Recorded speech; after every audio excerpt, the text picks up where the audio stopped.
Quel beau western qui est ce Logan, nouveau film de James Mangold qui se réapproprie à nouveau l'univers des X-Men, plus particulièrement Wolverine, après le catastrophique Wolverine, le combat de l'immortel, qui était sorti en 2013, déjà en 2013 d'ailleurs, le film me paraît beaucoup moins ancien, qui revient donc sur les aventures de Logan dans un cadre et dans un film très particulier, extrêmement singulier.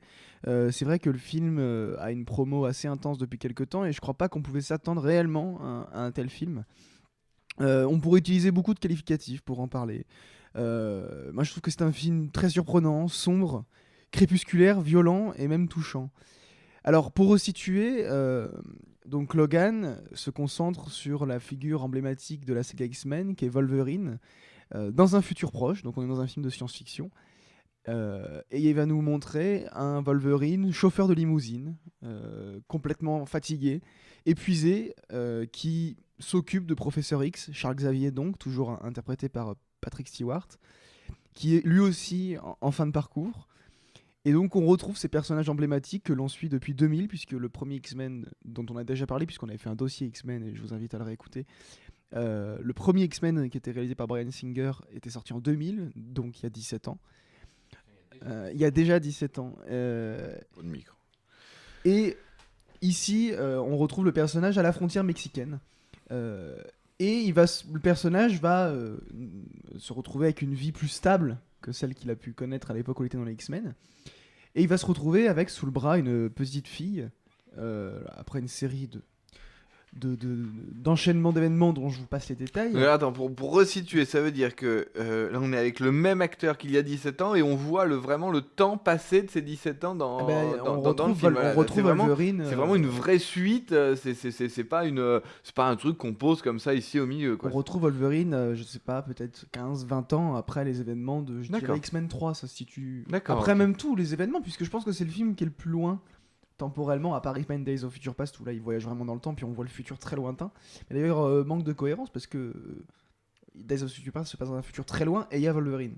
Ah non, parce qu'il vient dans le passé, je sais plus. Enfin, c'est très compliqué la temporalité des X-Men, il faudrait reconstituer tout ça. Mais on est vraiment dans un film de science-fiction en fait.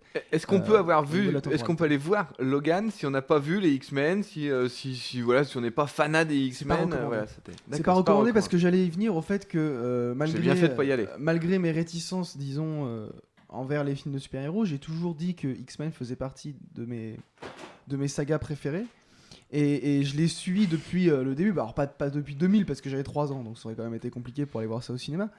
Mais X-Men fait vraiment partie des choses que je défends depuis que je les ai découvertes, pour tout un tas de raisons que j'ai déjà exposées, et qui là semblent se continuer sur ce film. Alors, il y a plein de défauts, il est vrai. Mais la principale chose que je commencerai par souligner, c'est vraiment que le film se veut l'annonciateur d'une nouvelle manière d'aborder le film de super-héros. Et même si au fond, beaucoup de choses qu'il entreprend sont ratées ou pas abouties, puisque c'est surtout ça la question, ce qu'il faut voir, c'est la brèche qu'il ouvre et qui nous laisse entrevoir de ce que pourrait devenir le film de super-héros. Et il faut savoir que c'est le deuxième film Marvel, on le rappelle, qui fait les films de super-héros les plus chers aujourd'hui, avec DC, mais DC, les films sont tous mauvais. Marvel, il y en a un de bon sur 10. DC, il y en a 0. C'est le premier film interdit moins de 12 ans après Deadpool qui lui jouait la carte justement du sulfureux, etc. Mais de manière complètement ratée, on le rappelle, parce que le film était très mauvais. Et ici, pas la bande-annonce, mais toute la promo a été faite autour de cette idée que le film allait être très brutal et très violent. Et moi je trouve que c'est assez fondamental, puisque quand on prend le personnage de Wolverine dans son contexte, depuis le début de son existence dans les comics Marvel, on le présente comme une espèce d'animalité, le penchant animal des mutants. Mais évidemment, cinéma oblige, quand il donne un coup de griffe, hop, coupe de montage, et puis on passe sur un autre plan, et finalement, il ne laisse derrière lui que des corps inanimés très propres. Ici, le film est très sale, et d'ailleurs, il commence par une scène particulièrement brutale, et le film se révèle très vite très sanglant. Il y a quelques plans un peu putassiers, mais dans l'ensemble, cette violence, elle est là uniquement pour justement renforcer ce qu'est le personnage en propre, c'est-à-dire ce qu'il est depuis que le comics existe, et que finalement les films n'avaient que participé à dénaturer depuis 17 ans. Là on retrouve, et même on découvre pour la première fois au cinéma, un Wolverine brutal, un Wolverine qui n'hésite pas à user de ses griffes pour tuer, jamais pour torturer, mais vraiment pour se défendre, avec une brutalité sans nom, sachant que c'est l'épisode dans lequel le personnage est le plus mis à mal. Donc il y a une espèce de paradoxe aussi, mais de ce côté-là, c'est une vraie réussite, et l'air de rien, une prise de risque de la part du studio, puisqu'aux États-Unis, un moins de 12, ça correspond à un moins de 17 ans, non accompagné. Donc c'est quand même compliqué, parce que les ados vont en bande organisée au cinéma, pas forcément avec les parents. Mais le film marche parce qu'on se rend compte que c'est aussi ce que le public demande finalement. C'est des films plus matures. Donc c'est un vrai film d'adulte, quoi. Oui, et il est plus mature aussi sur la manière dont il est fait. C'est pas uniquement la violence. Moi je trouve hyper intéressant. Bon, James Mangold, c'est un faiseur. C'est pas le pire des faiseurs, il faut admettre. Et moi je trouve que c'est hyper intéressant qu'il réalise en 2005 Walk the Line, qui est un biopic sur Johnny Cash. D'où Johnny Cash qui était aussi dans la bande-annonce. Johnny Cash qui est omniprésent dans l'esprit du film. Alors, n'attendez pas à écouter du Johnny Cash tout le long du film, on n'a que sur le générique de fin, mais on a cet esprit, disons, une espèce de lenteur noble. Moi, je vois la musique de Johnny Cash comme ça. Il y a une espèce de noblesse, il y a une espèce de force du corps et de la voix dans ses chansons. Une espèce de survivance, une espèce de combat contre la mort, il faut le dire, hein, parce qu'à la fin de sa vie, Johnny Cash chantait pour survivre quasiment. Et puis, mais James Mangold, il réalise aussi 3h10 pour Yuma, qui est un remake d'un grand western américain. Et effectivement, un western. Et c'est un peu ce qu'est ce Logan, non seulement pour son paysage, à la frontière mexicaine, avec des paysages très orangés, très ensoleillés, extrêmement chaleureux, au niveau de l'image, hein, parce que le film n'est pas très chaleureux, mais quoique. C'est exactement ce que l'affiche développe, et on le retrouve très bien dans le film. Et puis certains personnages qui, voilà, quand ils sortent à l'extérieur, ils s'habillent en poncho et en chapeau mexicain. On est vraiment dans une imagerie, mais aussi dans une construction filmique. C'est-à-dire que moi, dans ce Logan, j'ai vu le western crépusculaire des années 70-80. C'est-à-dire la fin du western spaghetti de Sam Peckinpah et la renaissance du western sombre avec Clint Eastwood. On est vraiment dans cette transition. Et je crois qu'il travaille les motifs du western, pas uniquement parce que visuellement ça lui plaît, mais parce que dans le personnage de Logan, il va reconnaître cette espèce de figure qu'on avait à cette époque-là, du personnage solitaire, qui était empreint d'une espèce de fatum qu'il portait jusqu'à la fin du film, souvent jusqu'à la mort. Et un passage, disons, d'un genre à l'autre, et qui est aussi la fin d'un genre, puisque finalement, le western n'a jamais connu de réelle renaissance. Il faut l'admettre, il y a eu des très bons westerns après ça, mais ça a été des cas à part. C'est-à-dire que Clint Eastwood, il fait impitoyable. Après, on a quelques westerns qui apparaissent par-ci par-là, mais le western est un genre qui est mort pour l'instant. Il y a des résurgences avec Tarantino, évidemment, mais le genre est mort. Et je crois qu'il filme de cette manière la mort d'un personnage, mais également la mort d'un genre. C'est-à-dire le film de super-héros, qui ne peut plus exister en tant que tel dans le système hollywoodien. Et donc, il se contente pas uniquement de le tuer. C'est-à-dire qu'il le met à mal, il le met en crise pour mieux en proposer des résurgences, des renaissances. Et c'est pour ça que je trouve le film un peu raté en ce sens-là, c'est parce que ce qu'il entreprend de nouveau, en général, c'est pas abouti. Évidemment, ça reste un film hollywoodien, ça reste un film très américain. C'est-à-dire que quand il y a des scènes très touchantes, on fait parler les personnages, au lieu de juste installer un silence pesant, qui serait très très puissant dans ce film. Et là, non, on les fait parler. Donc, moi, j'ai été moyennement touché par le film à cause justement de cette lourdeur purement américaine qui, à chaque fois, me ramène à l'artificialité de la situation, alors que le reste du film, parfois, a des moments justement très brutaux, très frontaux, qui me font un peu oublier que je suis dans un film américain.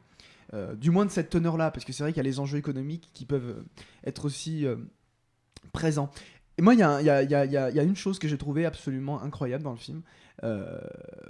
Malgré tous les défauts, alors par exemple aussi dans les défauts, il y a le méchant qui est vraiment peu convaincant et qui manque d'ambition, mais ça je le rattacherais au contexte aussi. C'est-à-dire quand on voit le film, on se dit mais il est nul ce méchant, il est un peu, voilà, c'est un ado boutonneux, etc. Mais quand on resitue dans le contexte science-fictionnel, j'ai l'impression qu'en fait ça marche plutôt bien. C'est-à-dire qu'on est dans le futur, et donc on nous fait comprendre par le contexte, et c'est jamais trop lourd dans les dialogues, que en gros le gouvernement a fait une grande chasse aux mutants, et qu'il y a quasiment plus de mutants. Et donc finalement, on va charger un jeune avec une ambition démesurée par rapport à ses vraies capacités de continuer la chasse aux derniers mutants. Puis on découvre en réalité qu'il y a un programme américain derrière tout ça, etc. Un programme du gouvernement, très théorie du complot. Ça fonctionne plutôt bien d'ailleurs, c'est assez bien fait. Mais ce petit jeune qui est plein d'ambition et qui est assez ridicule, qui est une caricature de lui-même, finalement, ça rentre en phase avec une des choses que je trouve les plus brillantes du film, c'est l'insertion du comics dans la diégèse du film. C'est-à-dire qu'à un moment donné, Logan va se retrouver avec dans les mains un comics X-Men des années 80. Je trouve cette idée absolument géniale. Pourquoi ? Parce qu'elle fait basculer tout le reste de la saga dans une autre dimension. C'est-à-dire que à partir de là, vu que c'est une suite, tout ce qu'on a vu depuis 2000, c'était pas de la science-fiction, c'était du présent alternatif. Et je trouve cette idée absolument géniale, puisque non seulement ça confère au film, au pluriel, un autre statut, et puis en plus ça donne aux personnages une profondeur absolument inouïe. C'est-à-dire qu'ils vont être inscrits dans un contemporain qui devient palpable.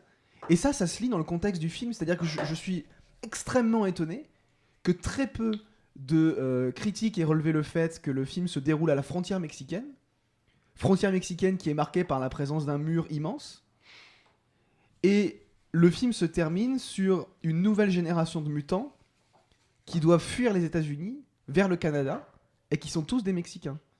D'accord. Je trouve, c'est pas d'une grandeur politique ahurissante, mais je trouve que c'est pas anodin. Il y a un vrai fond aujourd'hui sur un film donc, qui a été quand même préparé à l'avance, donc avec, en tout cas, où les scénaristes se sont vraiment impliqués là-dedans. Et je trouve que le fait d'insérer le comics là-dedans, ça révèle cette démarche de vouloir maintenant arrêter de déconnecter le film de super-héros pour raconter uniquement une histoire des États-Unis qui serait glorieuse. Et tu en avais très bien parlé avec Avengers 2, qui est une espèce d'ode à l'Amérique assez crasse.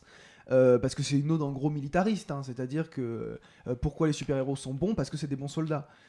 Tu l'avais très bien soulevé. Ici, non. On a un homme qui ne veut plus justement être un soldat, qui ne veut plus combattre, qui veut mener sa fin de vie tranquille. Et je trouve que insérer le comics là-dedans, c'est absolument génial, puisqu'on est face à un personnage qui a lui-même conscience d'être un mythe culturel finalement, puisqu'il appartient à la pop culture qui est le comics.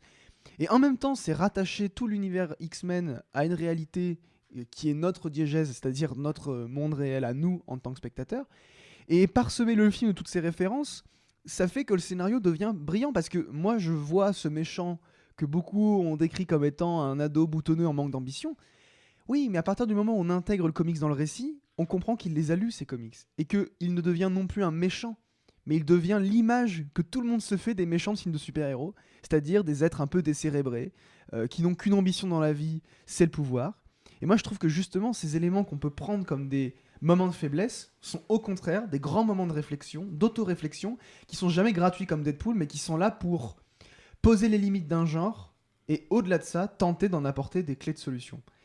Le film est plein de défauts, mais honnêtement, je crois qu'il est bénéfique pour tout ce que je viens d'évoquer, parce qu'il ouvre une brèche, et il l'ouvre en plus, il faut l'admettre, avec beaucoup de brio, puisque malgré tout ce qu'on peut lui reprocher, puis j'ai été plutôt sympa, parce que je suis pas non plus fan absolu du film, mais malgré tout ce que je puis reprocher, je ne peux que observer, admettre et saluer la démarche de quelqu'un qui essaye de renouveler un genre qui en a grandement besoin. À qui ça s'adresse ?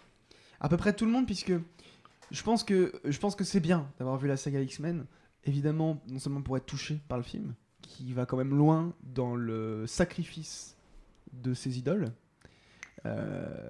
et en même temps, c'est un film qui est plutôt bien fait, dans le sens où le scénario peut être intelligible par tous ceux qui n'ont pas vu la saga X-Men. Mais honnêtement, ceux qui n'ont pas vu la saga, ils verront juste un film un peu long. Et est-ce que des jeunes, parce que automatiquement c'est interdit aux moins de 12 comme tu le disais, donc plus ou moins de 16-17 aux États-Unis, est-ce que donc ça va donner envie aux jeunes de le voir, parce qu'il y a quelque chose qui est interdit automatiquement, on a envie de le voir. Voilà, c'est ça, c'est que on est quand même loin des X-Men. On est loin des. En même temps, on est proche. On est sur une autre écriture, on n'est pas sur l'écriture super-héros clip. Voilà. Sachant qu'X-Men n'a jamais réellement été ça, au fond. Ça a toujours été un film très réflexif, parce que tout ce que je disais sur les Mexicains tout à l'heure, ça prolonge en fait cette idée que le mutant, c'est un marginal. C'est un marginal qui est chassé. Et donc ici, c'est dans un présent contemporain, c'est-à-dire qu'on prend la figure du Mexicain par rapport aux États-Unis, puisque X-Men se positionne toujours par rapport aux États-Unis, mais dans les premiers films de Bryan Singer, ça passait par la Shoah. C'est-à-dire qu'on a toujours cette idée de refus de l'altérité. Et ça passe par la métaphore du mutant dans les films. Donc ça, c'est toujours présent. Après, effectivement, les premiers X-Men étaient des films de super-héros assez divertissants. Logan n'est pas tellement divertissant. Il a une écriture qui est très lente. Je parlais de Fatum tout à l'heure. Et ce Fatum, il se ressent jusque dans l'écriture, qui parfois est volontairement très lente et très peu rythmée. Mais au fond, elle est bien rythmée. Parce que justement, il y a cette lenteur qui est la lenteur de la... J'ai envie de dire la lenteur de la marche funèbre, finalement. On a vraiment cette rythme de la marche vers la mort. Et en même temps, il va pas plaire aux jeunes, oui, pour ces raisons, en réalité. Mais je crois qu'il existera toujours des films de super-héros bête pour les ados, et il faut aussi ces films pour les adultes pour un peu redorer le blason. Un mot sur le titre, c'est qui c'est le prénom de Wolverine, voilà. Et est-ce que pour toi c'est quoi? C'est revenir à des origines, ou est-ce qu'il est quand même un peu à chier ce titre? Non, je le trouve excellent déjà parce qu'en fait il est adapté d'une série de comics qui s'appelle Old Man Logan, qui se concentrait déjà en fait sur la fin de carrière de Wolverine. Donc parce qu'il s'appelle Logan Wolverine en fait, Wolverine c'est son surnom, enfin c'est son nom de mutant en fait. Il s'appelle Logan quelque chose. Et Logan, c'est alors pour ceux qui connaissent bien la saga savent qu'il s'appelle Logan. Effectivement, le grand public le sait peut-être moins parce qu'il est très rarement appelé Logan dans la saga. Mais cette fois-ci, en fait, le titre il est au contraire extrêmement puissant puisque ça signifie bien. Déjà, c'est un titre très sobre pour un film de super-héros. Déjà, étonnant.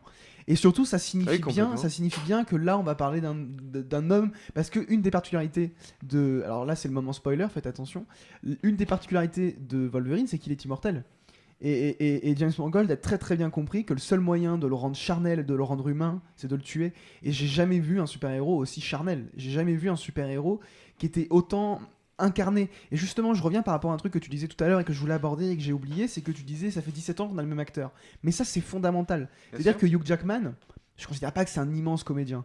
C'est un acteur que j'aime bien. Quand il joue dans Le Prestige, je le trouve pas mal. Moi, Van Helsing, c'est un film qui me faisait marrer quand j'étais petit. Voilà, c'est un mec que je trouve pas inintéressant mais qui est pas passionnant. Et pourtant quand il fait Wolverine, tout à coup, voilà, ça fait 17 ans qu'il est Wolverine au cinéma, il y a eu personne avant. Et donc en fait, il est vraiment en train d'incarner un personnage. Et là, non seulement il l'incarne, parce qu'il a cette fois-ci, voilà, il est blessé, etc. Donc la chair prend du sens dans le film. Et en plus, voilà, le personnage décède à la fin du film. Et ça, c'est un geste d'une... Puis il n'y a pas que lui qui meurt, hein. Charles Xavier meurt aussi par exemple dans le film. Et Charles Xavier, pareil, c'est Patrick Stewart depuis 2000. C'est-à-dire qu'il tue deux personnages qui sont incarnés par les mêmes acteurs depuis 17 ans. Il y a un personnage qui s'appelle Charles Xavier ? Bah c'est le professeur X en D'accord. fait. On sait déjà voilà, qu'il est incarné aussi par James McAvoy dans la version jeune, puisque maintenant... Et X-Men, j'en ai déjà parlé, mais là où ils sont intelligents, c'est que plutôt que faire des sagas parallèles avec les jeunes, les vieux d'un côté, ils les ont mélangés. Et en fait, les jeunes sont réellement le passé des vieux. Et par exemple, quand ils voyagent dans le temps dans Days of Future Past, ils vont rencontrer leurs avatars. Et donc, on rencontre les deux acteurs des deux sagas. Ils vont pas faire deux sagas. C'est extrêmement bien fait. Il y a des hauts, il y a des bas, il y a des films beaucoup moins intéressants, mais je pense que X-Men, c'est vraiment la saga qui se fout de le moins de la gueule du public. Et d'ailleurs, ce titre, Logan, effectivement, il se fout pas de la gueule du public parce qu'on est dans quelque chose il vend pas du super-héros. Il vend pas du super-héros. C'est pas un film qui va vendre quelque chose. Alors, il faut pas exagérer non plus. Il y a une promo qui est énorme. Il y a des affiches de partout. Il a fait l'ouverture de la Berlinale. Non, il y a une promo qui est énorme, il faut pas le nier. Mais le film en lui-même ne prend pas son spectateur pour une bête à consommer. Il le prend comme quelqu'un qui vient voir un mythe. Il vient aussi voir un mythe s'effondrer, mais ils ne détruisent pas le mythe.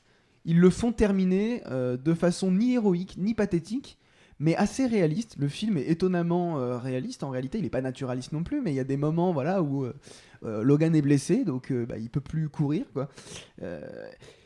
Et honnêtement, ouais, je terminerai, parce qu'il faut finir par terminer, mais vraiment, si vous aimez un minimum les films de super-héros, et si vous êtes fâché avec eux, allez découvrir ce film qui laisse entrevoir tellement de possibilités que là, Marvel ne peut plus faire comme si le film n'existait pas. Et je pense vraiment que vu le succès du film, qui est rentable, tu le disais, à 460%, c'est ça. Là, pour l'instant, le film a coûté 97 millions de dollars. Hein. C'est pas non plus un petit film, hein.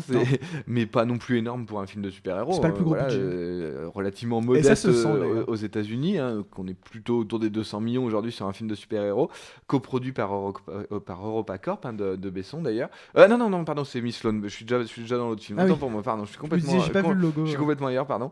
On en parlera dans un instant. Donc il a déjà rapporté 451 millions de dollars. Donc on va arriver à un demi-milliard. On doit déjà y être maintenant.